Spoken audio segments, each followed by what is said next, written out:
Hello বন্ধুরা, আমি সৈনী। আজ আমি আপনাদের সাথে শেয়ার করব চিংড়ি মাছের একটা রেসিপি। এটাকে আপনারা সর্ষে চিংড়িও বলতে পারেন বা ভাপা চিংড়ি। একদম সহজ পদ্ধতিতে আমি বানাই, সেটাই আপনাদের সাথে শেয়ার করব। প্রথমে আমরা একটা পেস্ট বানিয়ে দেবো। সেটা বানাতে কী কী লাগবে? নারকেল, পোস্ত আর কালো সর্ষে, সাদা সর্ষে সমান পরিমাণে, আর সাথে কাঁচা লঙ্কা। নারকেলটা অপশনাল, দিতেও পারেন আর নাও দিতে পারেন। এরপরে একটা টিফিন বক্সের মধ্যে আমি সেই পেস্টটাকে নিয়ে নেব, আর সাথে নুন, হলুদ আর সর্ষের তেল দিয়ে খুব ভালো মতো এটাকে মিক্স করে নেব। আমার একটু সর্ষের তেলটা বেশি পরিমাণেই পড়ে গেছিলো।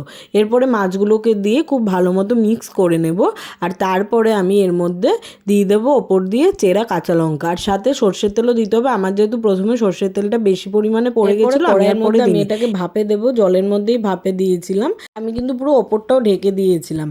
15 মিনিট হতে দিতে হবে এটাকে, আর তার 15 মিনিট হয়ে যাওয়ার পর গ্যাসের ফ্লেমটাকে অফ করে আমরা রেস্টে রাখবো 10 মিনিটের জন্য। তারপরে গরম ভাতের সাথে সার্ভ করুন ভাপা চিংড়ি বা সর্ষে চিংড়ি।